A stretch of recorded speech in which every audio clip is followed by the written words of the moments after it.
చూసారా నా రుబ్బిక్ రూమ్ ఎలా అందంగా ఉందో. అయ్యో ఇప్పుడు 2 గ్రైండర్లు రన్నింగ్ చేశా. 2 గ్రైండర్లు 2 రకాల పిండిలు వేసా. అందులో దోశ పిండి వేసా, ఇందులో ఇడ్లీ పిండి వేసా. ఇగో చూడండి, ఇదొక వాయి, ఇదొక వాయి. అప్పుడప్పుడు ఇడ్లీ పిండి వేసిన తర్వాత నీళ్లు పోసుకుంటా ఉండాలి. నీళ్లు పోయకపోతే కొద్దిగా ఇబ్బంది అవుతాయి. అప్పుడప్పుడు నీళ్లు పోసుకోవాలా. ఇది ఇడ్లీ కోసం నేను వడకట్టి అదే కడిగేసి ఉంచేసా రవ్వ. ఈ రవ్వకి ఒక చరిత్ర ఉంది, చెప్తాను. ఇది ఇడ్లీ పిండి. ఇడ్లీ పిండి ఒక వాయి తీసాను అనమాట.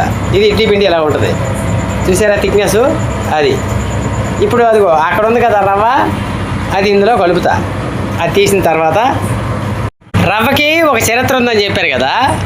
ఇడ్లీ పిండి కలిపేటప్పుడు రవ్వను ఏం చేస్తారంటే కొంతమంది చేతులతో పిండేసి వేస్తారు. చేతులతో పిండేస్తే ఇడ్లీ ఆటోమేటిక్గా గుడ్డకు అంటుకోవడం, ముక్కలు ముక్కలు ఇరిగిపోవటం, తినేటప్పుడు మృదువుగా అంటే మెత్తగా ఉండకుండా గట్టిగా ఇసుకలాగా తగలటం ఇట్లాంటివి జరుగుతాయి.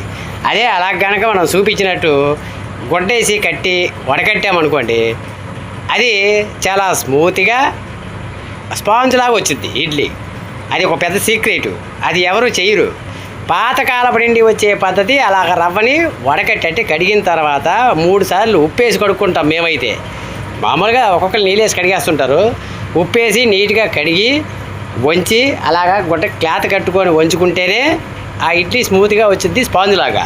లేదనుకోండి, చెప్పానుగా ఇసుకలో ఇసుక వ్యాపారంలాగా ఉంటుంది అదంతా. అలా కాకుండా ప్రతి కస్టమరు మనకు మెచ్చాలి అంటే మనం ఎట్టాడి పనులే చాలా జాగ్రత్తగా, చిన్న చిన్న పనులు అవన్నీ పెద్ద రిస్కులేం కాదు, కొండలు ఎత్తేది కాదు. బద్ధకం వల్ల కొంతమంది చేయరు, టైం లేక కొంతమంది చేయరు. కానీ ఇదే ఒరిజినాలిటీ. ఇలా చేస్తేనే అది ఒరిజినల్ పని.